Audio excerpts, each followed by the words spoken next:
Okay. So hi, welcome everyone once again. And we are going to kind of try and talk about various career options in finance and the opportunities that exist in finance and skills that are needed in those specific career options. And we'll try and cover those as we go along. This is not an exhaustive list that we are covering in this session today. This would probably be covering some of the core specific segments like investment banking, equity research, private equity, venture capital, credit research, and talk about some of those roles. There's of course more in finance in terms of banking, in terms of wealth management, in terms of financial advisory, and a whole host of domain that comes around on that side as well. That's not going to be under the purview of our discussion today. We'll probably cover that in another session at some point of time. What are we going to cover in this session? So we're going to cover a few areas that are going to be here, which is investment banking, markets, equity research, credit research, and private equity venture capital. What are these roles? What are the skills needed in these roles? And then towards the end, we'll try and understand, the number of these roles which are available, in which of these skills tend to become non-negotiable. Certain campuses get these roles, certain campuses do not get these roles. So how do you address those? How do you kind of go about looking at some of those aspects as well, right? So that's our purview of discussion, and then I'll open it up for Q&A where you could ask questions and we can take it from there. Let's start with investment banking. Most of us are aware of the broad nature of investment banking, one of the most sort of coveted roles in financial services, works in multiple domains as you go along. In a very simple, plain English sense, what we are basically trying to look at is the idea that a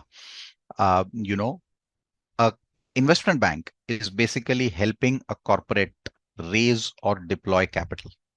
The investment bank is essentially helping a corporate raise or deploy capital.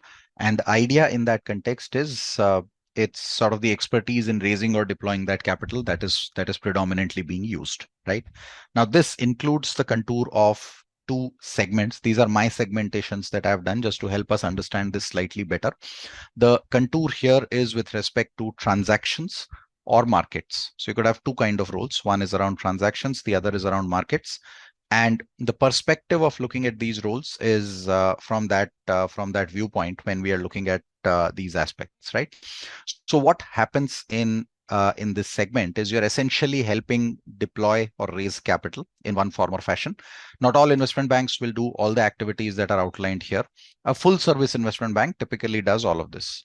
Now, the definition of investment bank, the way it is used in Indian entities versus global entities, is slightly different. Think of it this way. In global entities, investment banking is basically considered the umbrella function.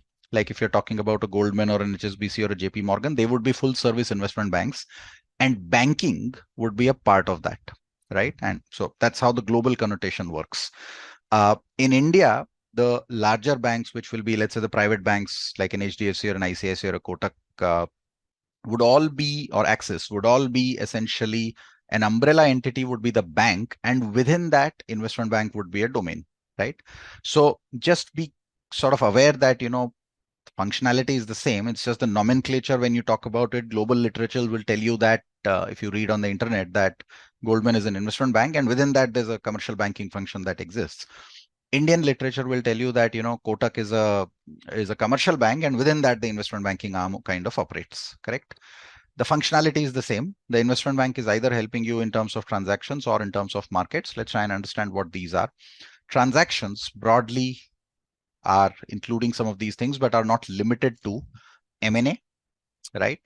It'll include sort of M&A. It'll include IPO advisory. It'll include fundraising, right? As I said, raising and deploying capital.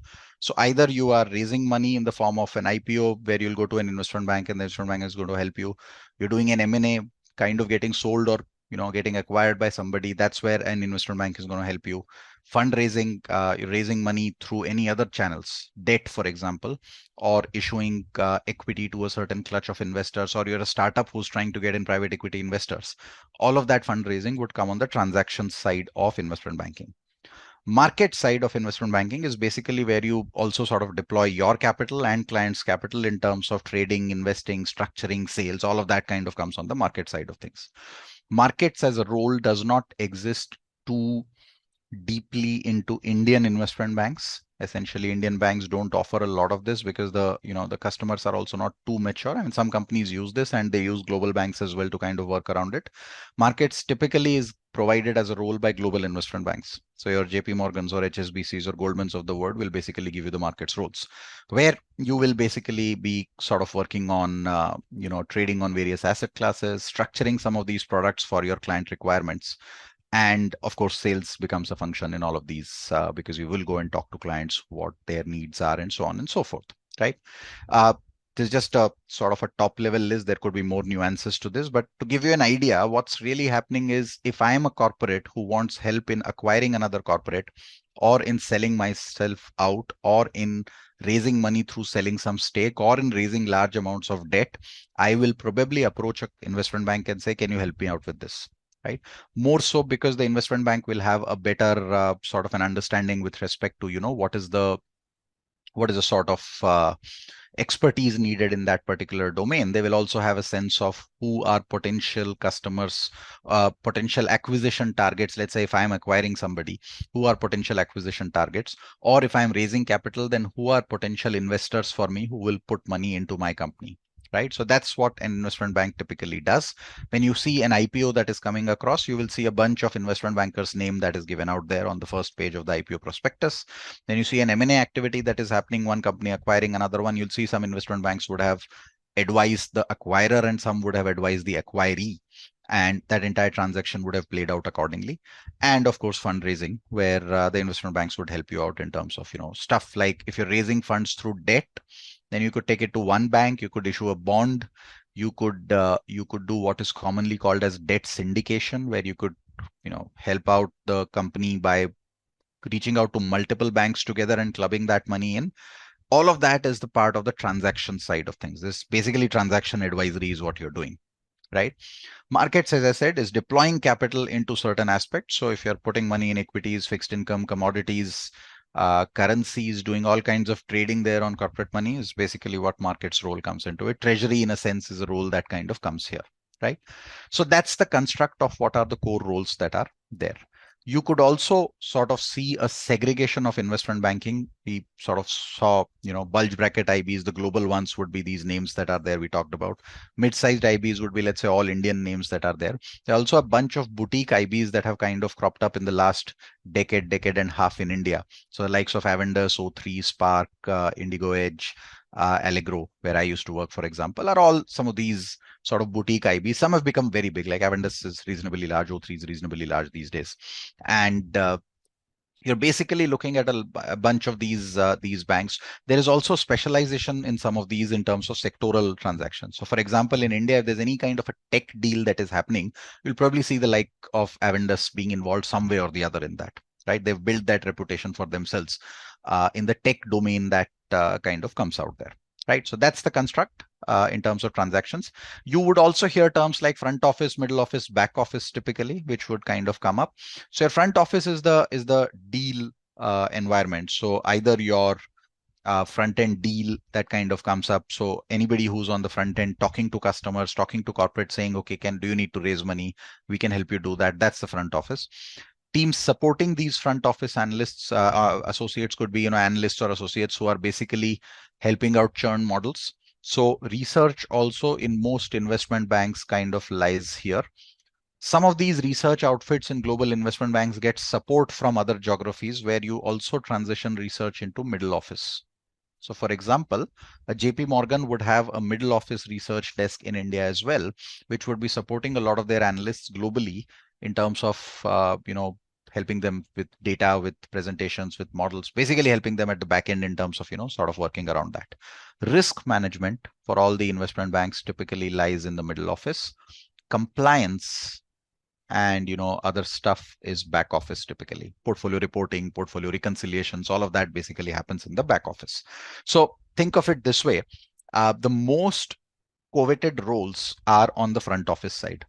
Most of the times you want to be on this side because that's where bulk of the context comes up with respect to the front office segment that you want to be at the front end of the deal making. That's where bulk of the value is created. That's where bulk of the action is happening.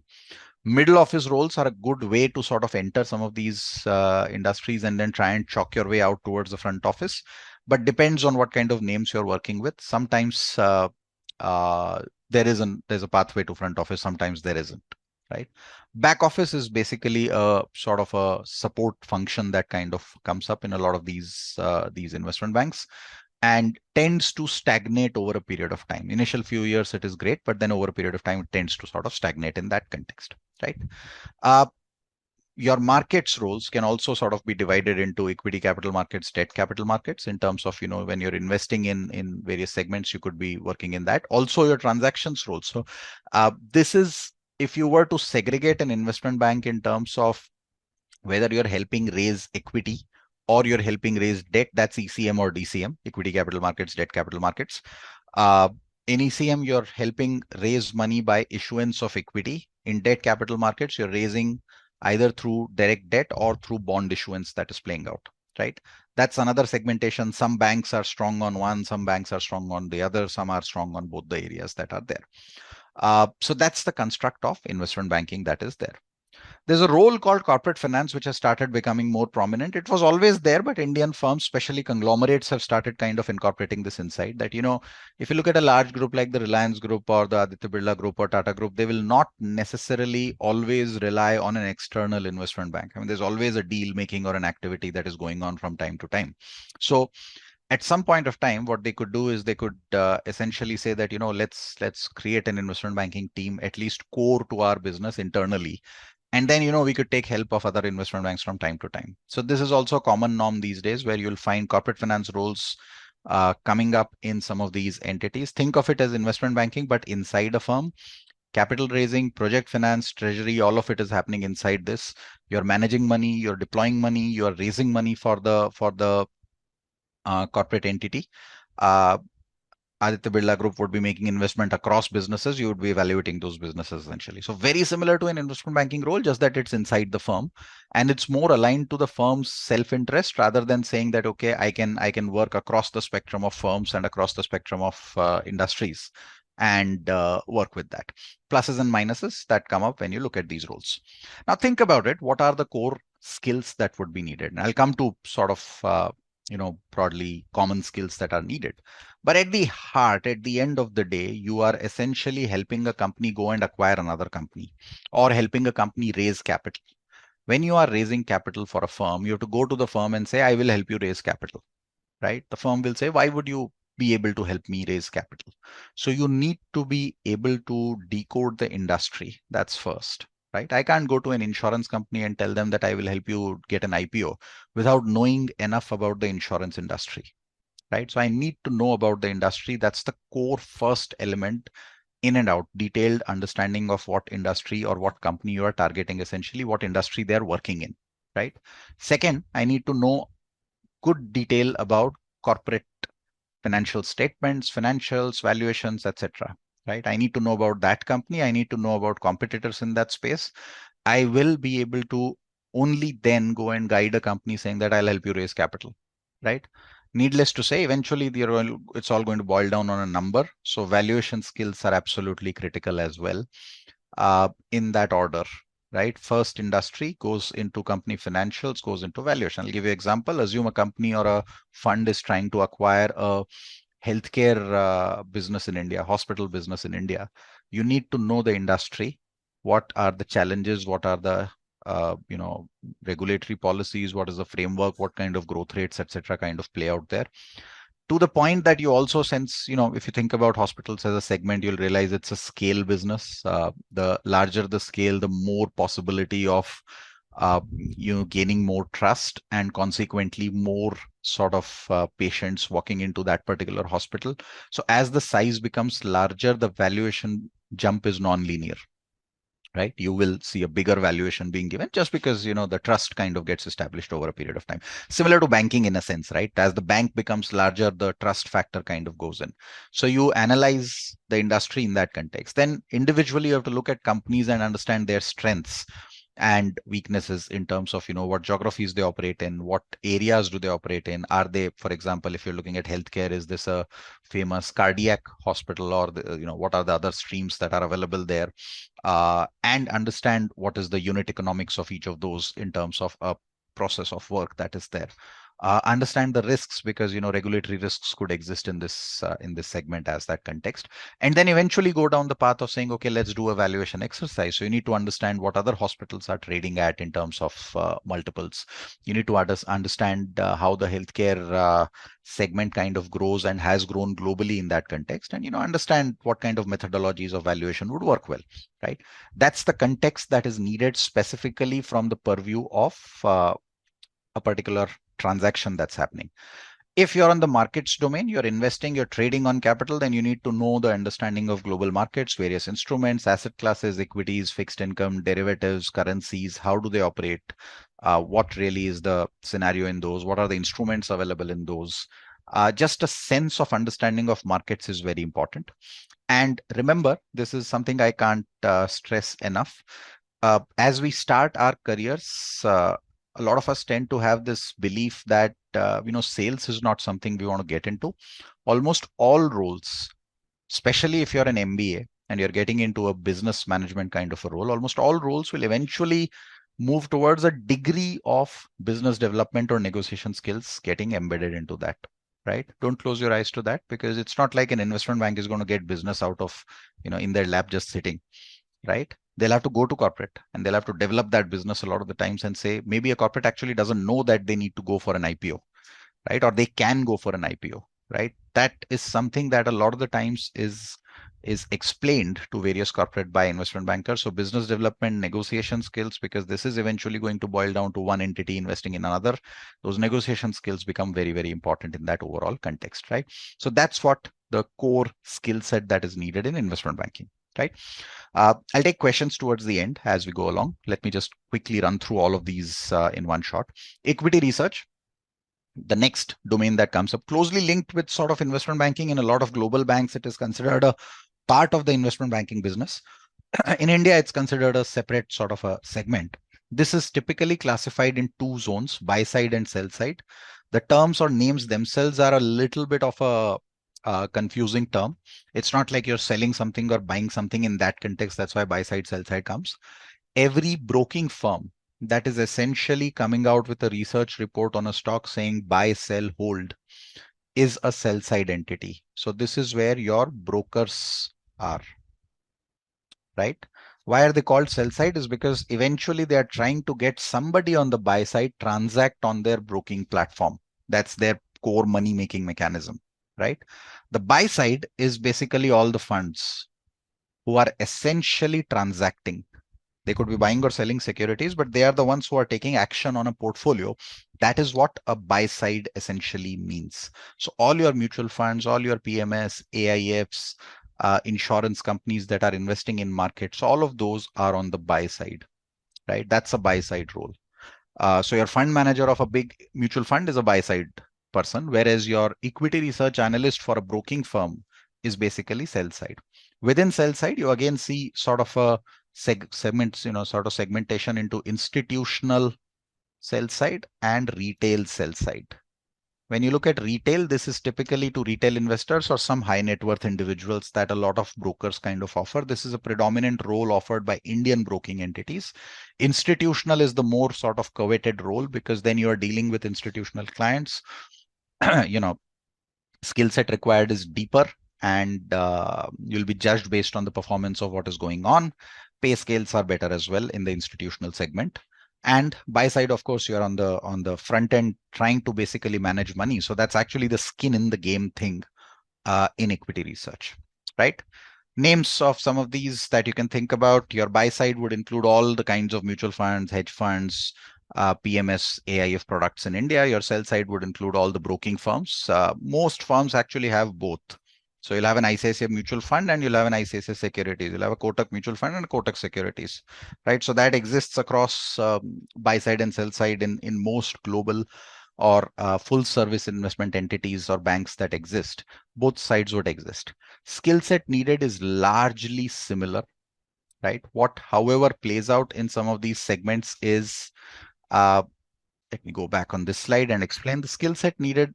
Think about it. You're now dealing with listed equity, right? When you're dealing with listed equity, you have a lot of information available. So the skill set that is needed is ability to kind of find out what information is relevant, right? Have a sort of a funnel in terms of a top-down approach as well as a bottom-up approach. A top-down approach would require you to have a good macro perspective. So you need to know what's happening with interest rates. You need to know what's happening with fiscal policy, because that's where the crux of your initial thought process is going to come from. Then you get deeper, similar to investment banking, where you are dealing with specific segments and helping the corporate to go and acquire something or sell stake. You are focusing on a particular sector. Here again, people become sector specialist over a period of time on the sell side, right? I'm talking about sell side first.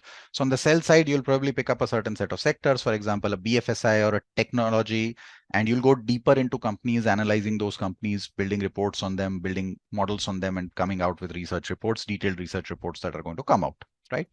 That's the sort of, so, industry, again, you need to know about the macro perspective. Industry, you need to know about the company. Financial statement analysis becomes a core role, and then valuation, being able to sort of build a valuation model and kind of defend that, understand how the business is working, and then be able to model it on an Excel is what is relevant skill set.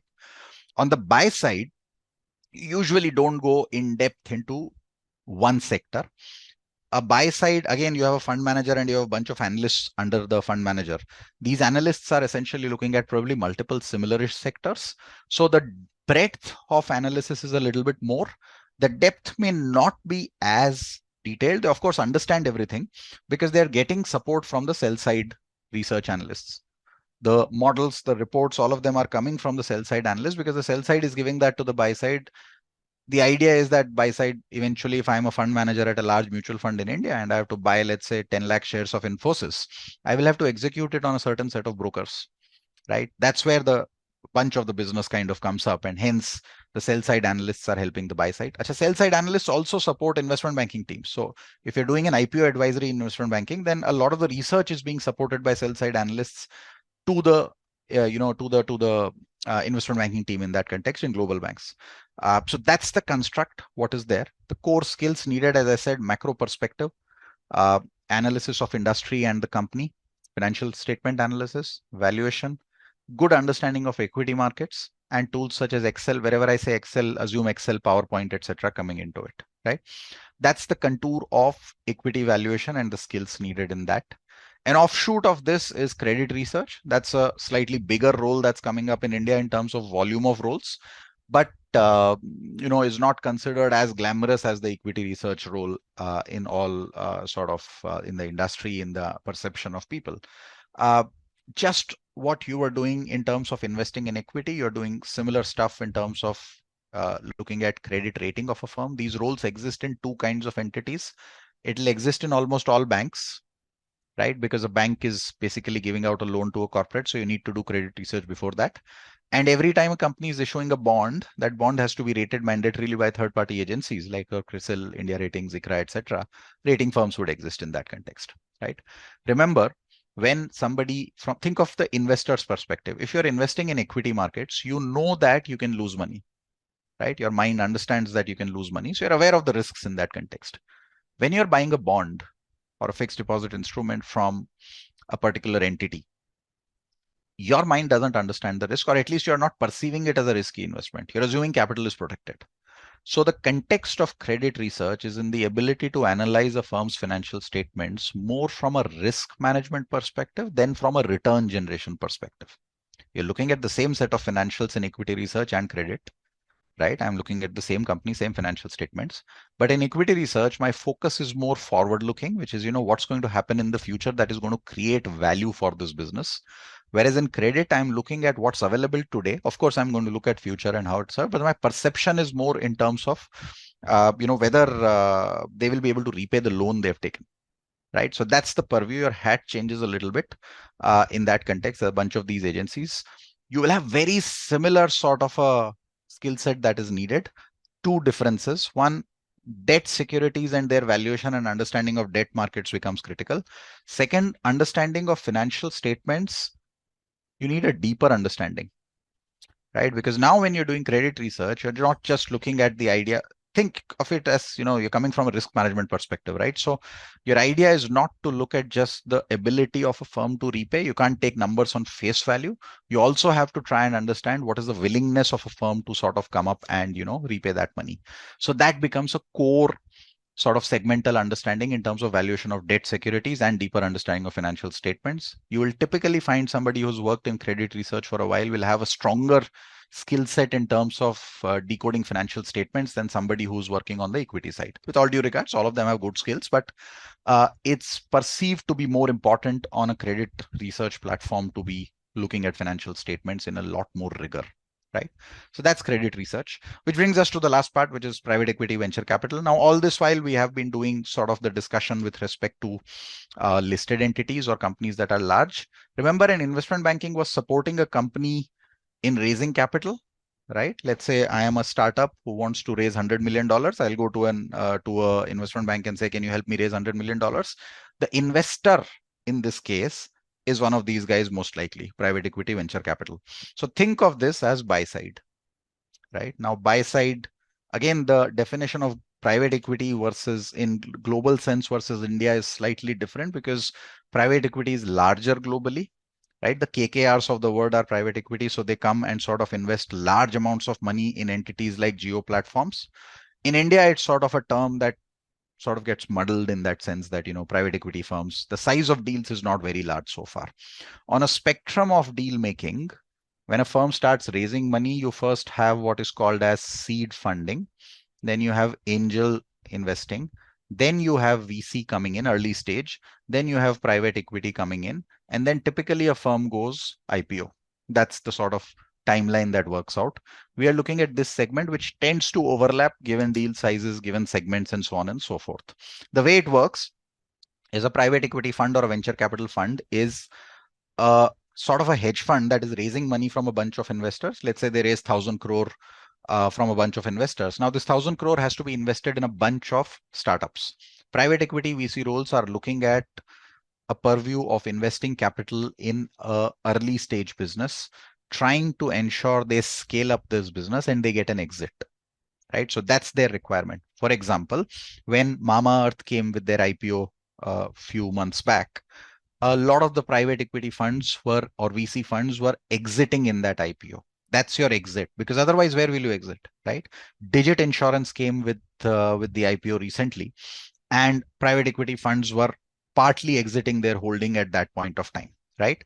So that's the nature of how this works. It is a buy side business. It's a fund management role essentially, but you're evaluating unlisted entities most of the times, right? This goes into slightly early investing, private equity, venture capital. The hat you have to put on is slightly different than public market investing, right? Which is if you are investing in a public entity, listed entity, then you are basically looking at reams of data that is available by default.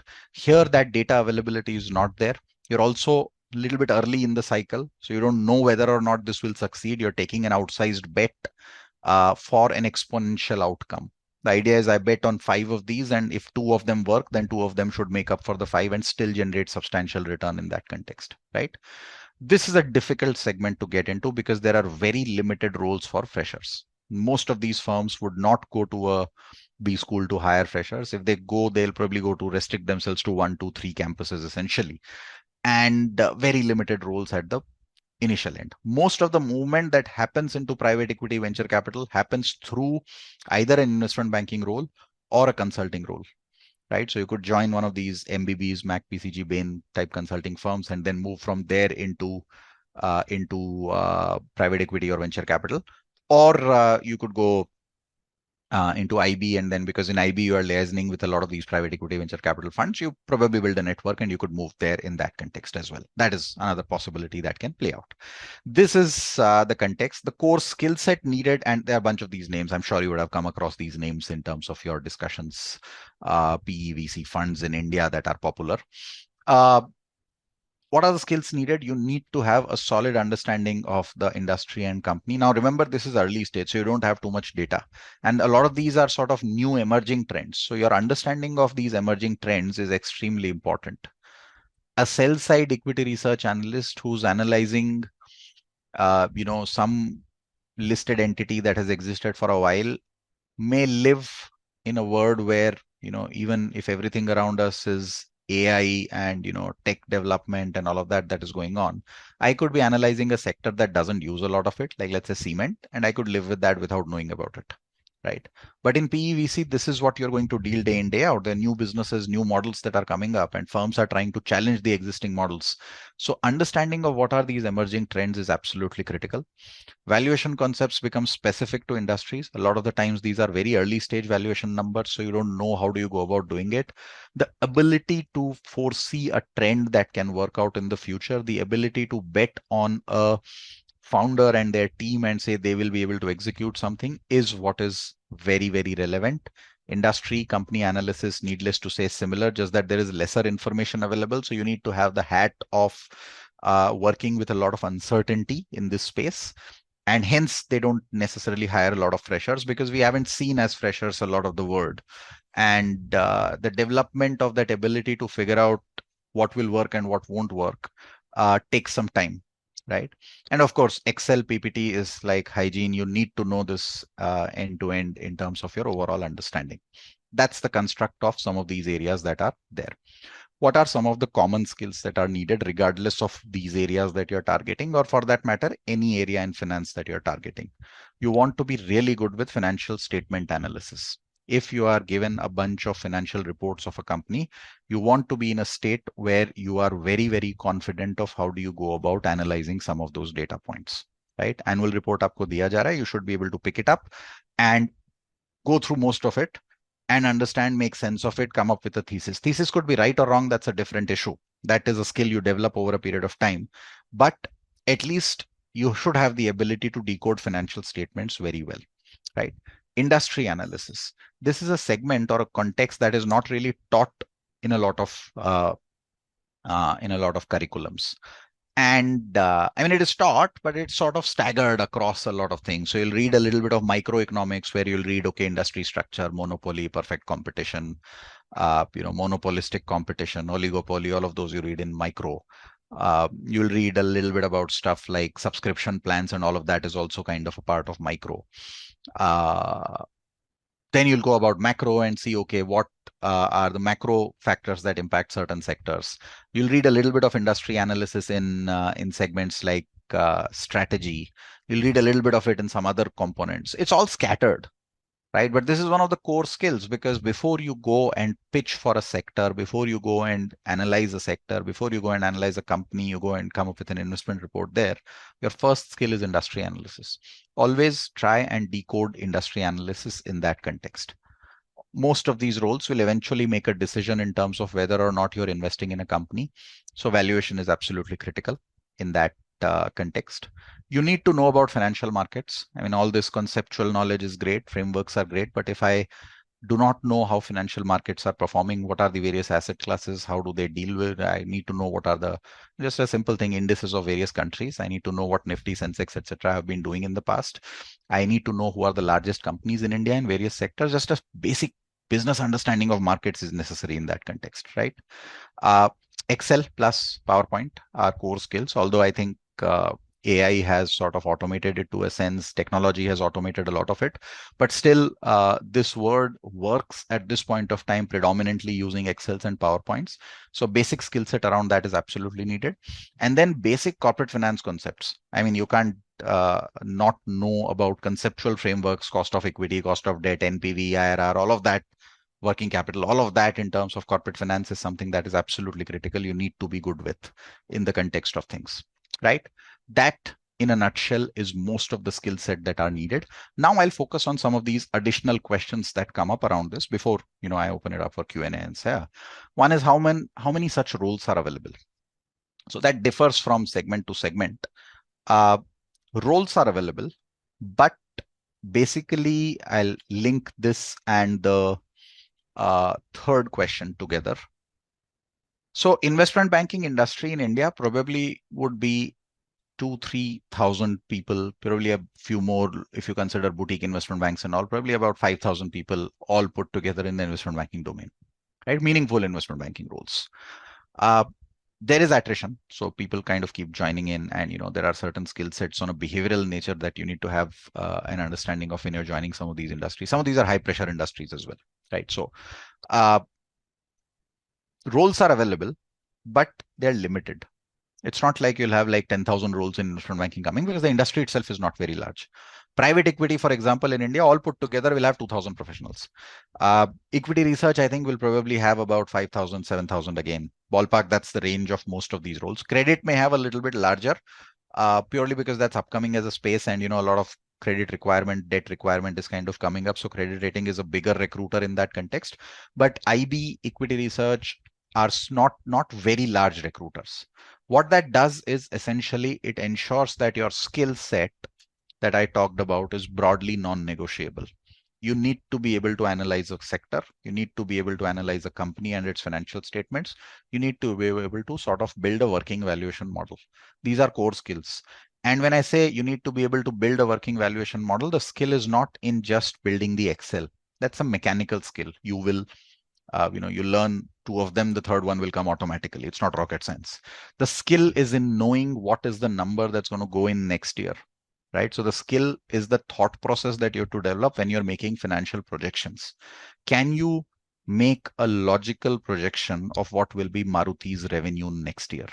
Right? Not just based on trend that last few years it has grown at 10%, so it'll grow at 10. Maybe I take a lower number of 8 and try and understand historical trends for formulated for projections or forecasted for projections are one way of doing projections. But the problem with that approach in real life is that a company that is growing will keep growing, and a company that has not grown will not be assumed to be growing. In real life, you will have other factors that will impact whether a company is growing or not growing. And so you need to have an ability to understand the business, right? Non-negotiable. If you go into an interview of an investment bank or a equity research role or a private equity role, ability to decode a business coherently, understanding how does a business make money, where do they spend money, what are their core balance sheet drivers, what are their core P&L drivers. Without knowing this, you won't be able to decode it too much beyond the point, right?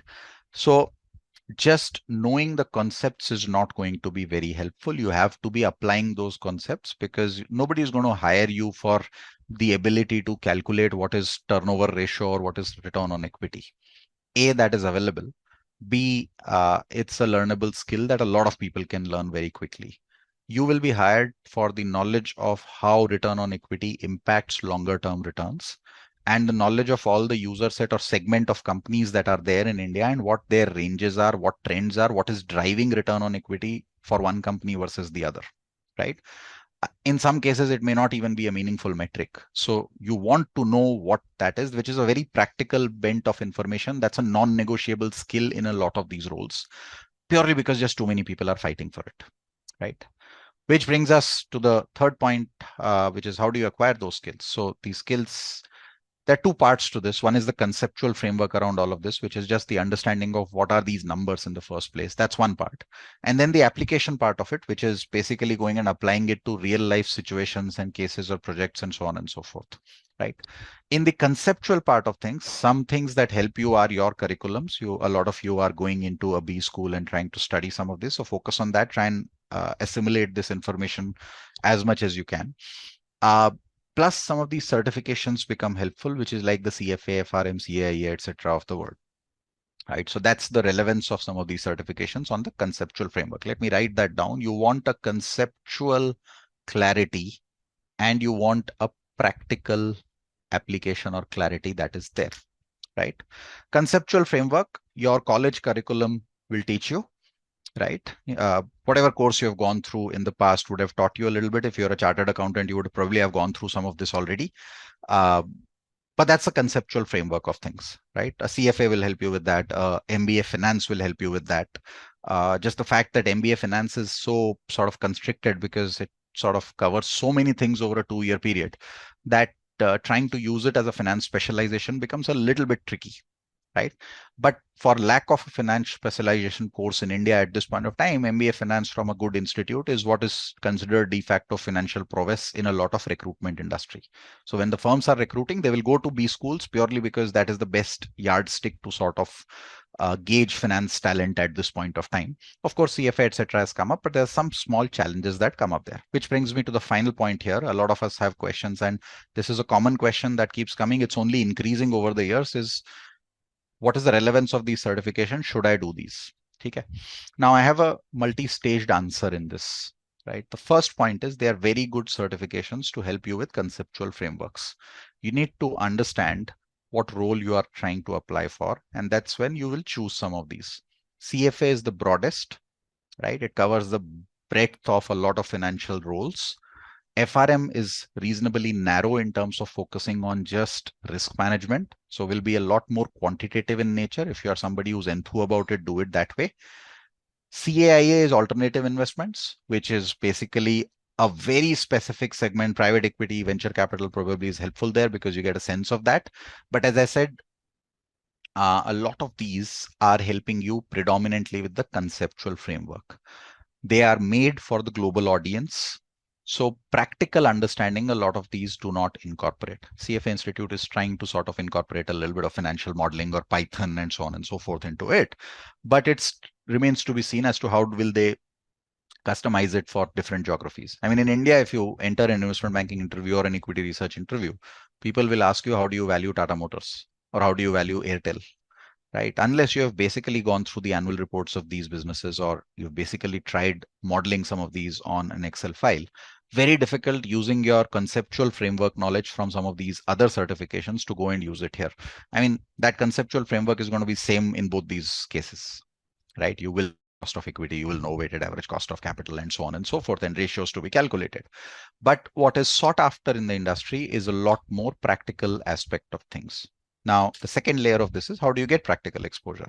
Historically, because these were sort of roles that were there, the stuff that used to happen was people would do CFA after joining the industry. I did it that way. In fact, CFA was supposed to be a course for people who are working in the industry. That's why it was always sort of online, and it was, or it is sort of self-paced and didn't used to be online a few years ago. You had to go to a center and write the exam. But it was sort of a part-time certification that people would do while they are working. Their requirement used to be 4 years of relevant work experience before you would get the CFA charter. It was always meant to be a working professionals course. What has happened is, of course, because there hasn't been a sort of a differentiator in finance in countries like India and China, what's happened is student segment has picked up this a lot. And now a large chunk of student segment does this, right? Which is good. It's a good course to do. To my mind, these certifications, the question is if I should do it is not a correct question. The question is when should I do it? They're all relevant. And I come from the education industry. So every education thing that you take in today's day and age is of a non-negative value. It'll take you to a state which is better than what you have before having it. So should be done at some point of time, depending on the career choice you're making. CFA, FRM, CAIA might fit in at some point of time in that. They should be done. It's not a question of if they should be done. It's more a question of when they should be done. Which brings me to the second point. Why are people doing it when they are doing it in the student segment? A lot of it is, quote unquote, FOMO. A lot of people in my batch are doing it. If I do not do it, I may not get the shortlists, right? Now that has multiple answers again. I have a particular viewpoint. It could be wrong. My sense is if you're in a top tier B school in India, right, that is your biggest brand on your resume. A CFA is not going to change that dramatically from there, right? So it's helpful if you're not in a top tier B school. It is helpful if you're not doing a MBA, right? Then in that case, it's a corollary to saying that I know the skill set, I have the conceptual framework that is there.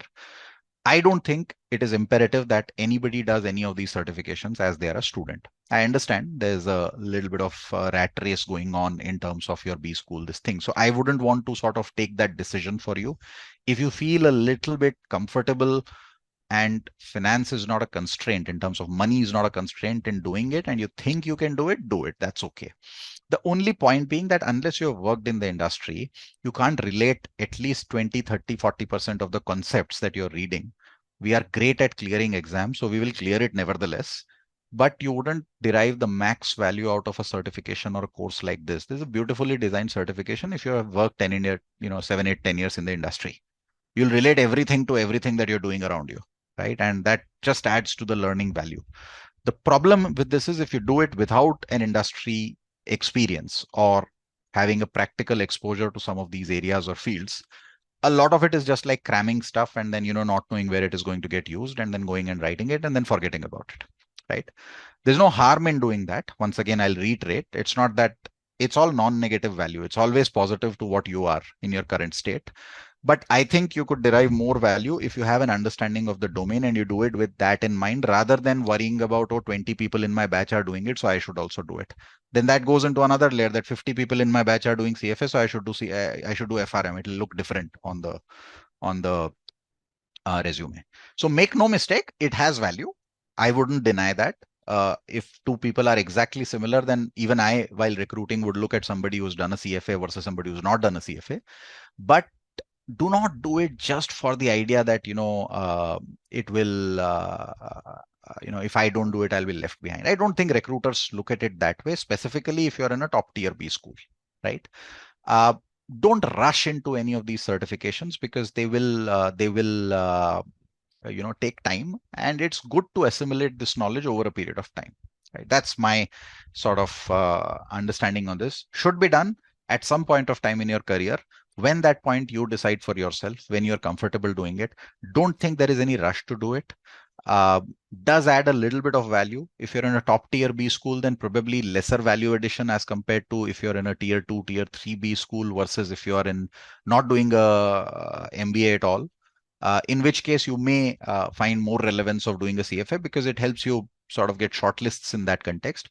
In a top tier B school, you'll anyway get shortlists in that context, right? So figure out what your case is and basis that go and take this decision. Just don't take this decision looking at 20 other people doing it. So, that doesn't help in the long run, right? Which brings us to the final part, which is the practical skills. So how do you get to the practical side of things? Now, there are various ways to get to that. There is a gap, which is most people after doing a CFA would still not have opened an annual report and gone through it or built a valuation model. So you need to do projects. You need to apply your learning into real life case studies, which is where some of the other certifications might come in handy. Biased viewpoint here. A, I come from the education industry. B, I have some of these certifications. So if you ask me, should anybody do a certification? My answer will always be, you should be doing a certification, right? You decide for yourself.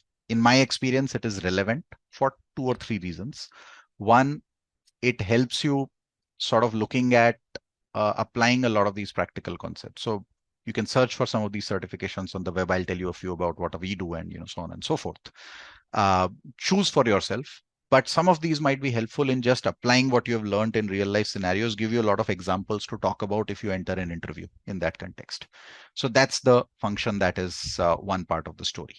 The second reason why they are important is sometimes they showcase intent.